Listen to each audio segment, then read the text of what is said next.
दोस्तों, क्या आप ब्लड प्रेशर की दवाइयाँ खा खा कर थक गए हैं?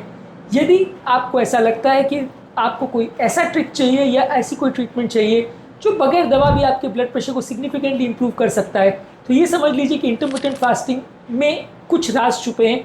ये सिर्फ वजन कम करने का तरीका नहीं है, ये आपके ब्लड प्रेशर को इंप्रूव करने का भी एक गुप्त राज हो सकता है। सिग्निफिकेंट फायदा इससे आपको देखने को मिल सकता है। खाने की टाइमिंग को चेंज करके, खाने के तरीके को चेंज करके, खाने की चॉइस को चेंज करके आप अपने ब्लड प्रेशर पर नियंत्रण पा सकते हैं, वो भी बगैर दवा। आज जानेंगे इस राज को। आज का टॉपिक है role of intermittent fasting in hypertension patients.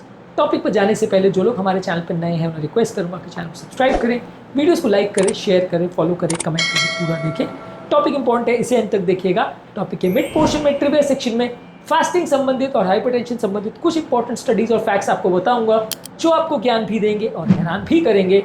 और यदि आप टॉपिक के एंड तक मेरे साथ बने रहते हैं, जैसे कि मैं आपसे उम्मीद करूंगा, तो कुछ इंपॉर्टेंट फैक्ट्स ऐसे बताऊंगा जो इस टॉपिक से मिली इंपॉर्टेंट इन्फॉर्मेशन को प्रैक्टिकली यूटिलाइज करने में आपकी मदद करेगा।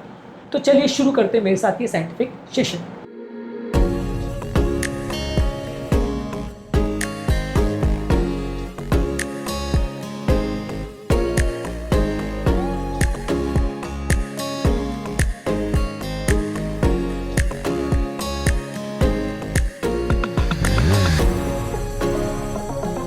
ब्लड प्रेशर को इंप्रूव करने में इंटरमिटेंट फास्टिंग का सिग्निफिकेंट रोल हो सकता है। यदि आप ब्लड प्रेशर कम करना चाहते हैं और इंटरमिटेंट फास्टिंग कर रहे हैं, तो डेफिनेटली उससे आपका वजन कम होता है। ओवरऑल आपका बॉडी का इंसुलिन लेवल्स कम होता है इंटरमिटेंट फास्टिंग द्वारा। जब आप बिल्कुल टाइम रेस्ट्रिक्टेड खाना खाते हो तो आपके ओवरऑल इंसुलिन लेवल्स कम होता है, जिससे आपकी बॉडी में सिंपैथेटिक नर्वस सिस्टम की एक्टिविटी कम हो जाती है। यानी कि बॉडी के कैटेकोलिमिन्स या स्ट्रेस हार्मोन जैसे एड्रेनलिन, नॉरएड्रेनलिन ये कम हो जाते हैं। इसके अलावा बॉडी में जमा एक्स्ट्रा पानी में निकल जाता है। बॉडी में जो एक्स्ट्रा सोडियम जमा करने की टेंडेंसी होती है वो भी कम हो जाती है। ये सारी चीज़ें आपके ब्लड प्रेशर को कम करने में एक्चुअली मदद करती है। इसके अलावा जब आप इंटरमिटेंट फास्टिंग द्वारा अपने वेट को कम करते हैं, आपका पेट का मास कम हो जाता है, फैट कम हो जाता है, तो इससे भी बॉडी का इन्फ्लेमेशन कम होता है, इससे भी ब्लड प्रेशर कम करने में मदद मिलती है। इसके अलावा वेट लॉस करने से आपके ओवरऑल नलियों पर जो प्रेशर पड़ता है या नलियों पर ओवरऑल जो वर्कलोड पड़ता है वो भी कंपैरेटिवली कम हो जाता है। तो यदि आप फास्टिंग द्वारा सिर्फ अपना इफेक्टिवली वेट लॉस करते हैं तो सिग्निफिकेंटली आपकी ब्लड प्रेशर की दवाइयों में आपको फायदा मिल सकता है। इसके अलावा इंसुलिन सेंसिटिविटी के बारे में काफ़ी जानकारी है कि यदि आप इंसुलिन रेजिस्टेंट होते हैं तो ब्लड प्रेशर ज़्यादातर लोग को हो जाता है। इंसुलिन रेजिस्टेंस एक सिग्निफिकेंट रिस्क फैक्टर माना जाता है ब्लड प्रेशर करवाने में। यदि आप इंसुलिन रेजिस्टेंस को कम करते हैं तो आपकी नलियों का रेजिस्टेंस या सिकुड़न कम हो जाता है। आपकी नलियों की इनर लाइनिंग जो काम कर रही है उसे एंडोथेलियल फंक्शन बोलते हैं, वो भी कंपैरेटिवली बेटर हो जाता है। तो ये सारे तरीके हैं जिससे फास्टिंग आपकी ओवरऑल ब्लड प्रेशर को कम कर सकता है। इसके अलावा फास्टिंग द्वारा आपके बॉडी का इन्फ्लेमेशन यानी सूजन, जिसके मार्कर्स है सी रिएक्टिव प्रोटीन और इंटरल्यूकिन 6, ये भी कंपैरेटिवली कम हो जाते हैं और इनका भी सिग्निफिकेंट रोल होता है एंडोथेलियल डिसफंक्शन में और ब्लड प्रेशर को बढ़ाने में। इसके अलावा फास्टिंग करने से बॉडी का पैरासिम्पैथेटिक नर्वस सिस्टम जो आपके स्ट्रेस हार्मोन्स को कम करता है वो ज़्यादा एक्टिवेट हो जाता है, जिससे आपकी हृदय की गति कम होती है, आपका ब्लड प्रेशर को कम करने में भी सिग्निफिकेंट मदद करता है। कुछ एनिमल स्टडीज़ में पाया गया है कि यदि आप इंटरमिटेंट फास्टिंग करते हैं तो इससे आपका बीपी कम होता है, ऑक्सीडेटिव स्ट्रेस कम होता है और नलियों का प्रॉपर फंक्शन बेटर होता है। ह्यूमन स्टडीज़ में तो ये पाया गया है कि लगभग 8 से 12 हफ्ते यदि आप इंटरमिटेंट फास्टिंग करते हैं तो 5 से 7 मिलीमीटर तक का आपको रिस्ट्रिक्शन देखने को मिलेगा। ये बात जानना और समझना इसलिए ज़रूरी है कि बीपी का रिस्ट्रिक्शन जो मिलेगा या इंप्रूवमेंट मिलेगा वो ह्यूज नहीं होगा। थोड़ा फ़ायदा आपको ज़रूर देखने को मिलेगा, लेकिन वो रिडक्शन 5-7 मिलीमीटर तक का होगा, 20, 25 और 50 मिलीमीटर का नहीं होगा। तो इसलिए ज़रूरत से ज़्यादा उम्मीद मत रखिए। मॉडरेट रिडक्शन देखने को मिलेगा, खासकर उन व्यक्तियों में जो पहले से मोटे हैं या ओबीज है, ऐसा मेटा एनालिसिस ने भी शो किया है। अब आते हैं हमारे ट्रिविया सेक्शन में, जहाँ पे मैंने आपको बताया था कि कुछ ऐसे फैक्ट्स और स्टडीज़ आपको बताऊंगा इस टॉपिक संबंधित जो ज्ञान भी देंगे और हैरान भी करेंगे। चलिए शुरू करते हैं। सॉफ्ट इंस्टीट्यूट की एक स्टडी थी 2019 में। इन्होंने पाया था कि टाइम रेस्ट्रिक्टेड फीडिंग करने से इंसुलिन रेजिस्टेंस पे सिग्निफिकेंट बेनिफिट देखने को मिल सकता है और ये ब्लड प्रेशर वाले पेशेंट्स के लिए फायदेमंद है। इसके अलावा जर्नल ऑफ हाइपरटेंशन ने 2020 में पब्लिश किया था कि सिस्टोलिक ब्लड प्रेशर में लगभग 6 से 10 मिलीमीटर की ब्लड प्रेशर रिडक्शन देखने को मिली थी इंटरमिटेंट फास्टिंग द्वारा।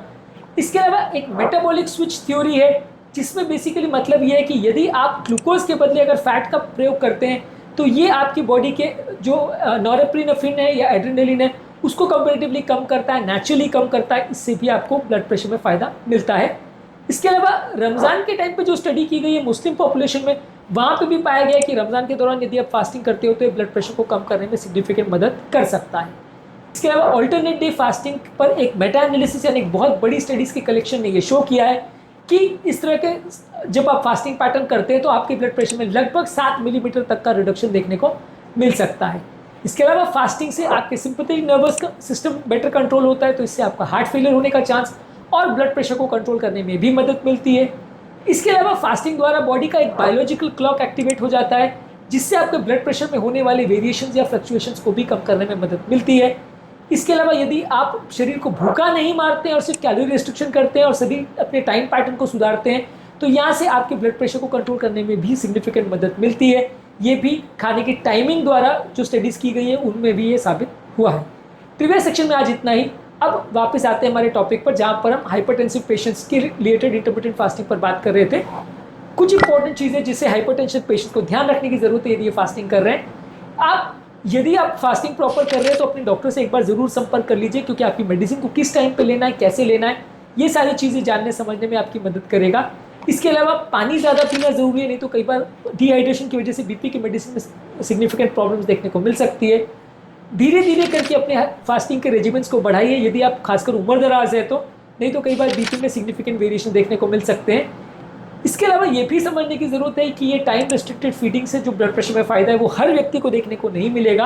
अपने ब्लड प्रेशर को चेक करते रहिए, यदि आपको फ़ायदा नहीं मिल रहा है तो डेफिनेटली आपको दवाइयों पर ही स्विच करना पड़ेगा। थोड़ा बहुत फ़ायदा आप एक्सपेक्ट कर सकते हैं, बहुत ज़्यादा या आपका 180 का बीपी 120 हो जाएगा ऐसी उम्मीद ना रखें तो अच्छा है। ज़्यादातर इंटरमिटेंट फास्टिंग और हाइपरटेंशन के लिए आप कर रहे हो तो 16:8 स्ट्रैटेजी फास्टिंग का सबसे अच्छा माना जाता है, जहाँ पे आप 16 घंटे खाली पेट रहते हैं और 8 घंटे में 2 या मैक्सिमम 3 बार खाना खाते हैं। इसके अलावा आप 5:2 स्ट्रैटेजी भी रख सकते हैं, जहाँ पे आप नॉर्मली हफ्ते में 5 दिन खाते हैं और 2 दिन हफ्ते में नॉन कंटिन्यूस 2 दिन में आप बहुत ज़्यादा रिस्ट्रिक्टेड डाइटिंग करते हैं। तो ये दोनों स्ट्रैटेजीज हाइपरटेंशन पेशेंट के लिए सबसे अच्छी मानी गई है। अब आते हैं हमारे प्रैक्टिकल यूटिलिटी वाले सेक्शन में, जहाँ पर कुछ इंपॉर्टेंट पॉइंट्स मैं आपको बताऊंगा। यदि आप ब्लड प्रेशर की प्रॉब्लम से परेशान है और दवाइयाँ नहीं लेना चाहते तो ट्राई करके देखिए, खासकर यदि आपका वजन ज़्यादा है, आप डायबिटिक हो या आप अगर बहुत ज़्यादा यंग हो तो डेफिनेटली इसको ट्राई करिए, आपको इससे फ़ायदा मिलेगा और जितना आप सोच रहे हैं उससे कई बार और ज़्यादा भी मिल सकता है, बशर्ते आप इसको बहुत अच्छी तरह से करिए। इसके अलावा बॉडी के इन्फ्लेमेशन और ऑक्सीडेटिव स्ट्रेस को भी कम करता है, तो बीपी संबंधित बॉडी का जो डैमेज होता है उसको भी कई बार बचाता है। तो सिर्फ अगर बीपी कम नहीं भी हो रहा है तो भी चलता है, क्योंकि आपकी बॉडी के होने वाले डैमेज और जो नुकसान है उसको काफ़ी हद तक ये बचाता है। इसके अलावा इसका असर दवाइयों के कंपैरिजन में ज़्यादा बेटर है, क्योंकि कोई साइड इफेक्ट्स नहीं करता, आपको बाकी सिस्टम को भी इम्प्रूव करता है, तो वहाँ पर आप इसको प्रॉपरली अगर यूज़ करें तो ज़्यादा अच्छा है। साथ में आप कुछ और चीज़ें हैं जैसे अपने साइकोलॉजिकल प्रॉब्लम्स है, ये सब चीज़ों को कंट्रोल करें, मेंटल स्ट्रेस को कंट्रोल करें, अच्छी नींद लें, ये सारी चीज़ें भी आपके ब्लड प्रेशर को कंट्रोल करने में और ज़्यादा मदद कर सकती है।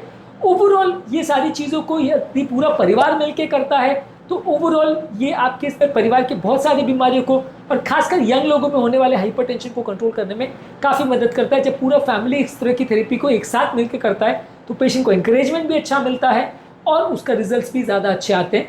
तो अगली बार यदि आपको ब्लड प्रेशर कंट्रोल करना है तो सिर्फ दवाओं पर नहीं, अपने खाने के टाइम टेबल पर भी भरोसा करके देखिए। ये पुराना विज्ञान है, कोई नई फैड साइंस नहीं है, बहुत सारी बीमारियों के लिए एक नई उम्मीद बन के आया है। अपने खाने के तरीके, अपने खाने के टाइम और अपने खाने के पैटर्न और फूड चॉइसेस को बदल के देखिए। कई बार ऐसा भी हो सकता है कि आपकी दवाइयाँ पूरी तरह से बंद हो जाए और आपकी ज़िंदगी बदल जाए। कमेंट सेक्शन में आपके कमेंट्स का मुझे इंतजार रहेगा। टॉपिक एंड करने से पहले जो लोग हमारे चैनल पर नए हैं उन्हें रिक्वेस्ट करूँगा कि चैनल को सब्सक्राइब करें, वीडियोज़ को लाइक करें, शेयर करें, फॉलो करें, कमेंट करें पूरा।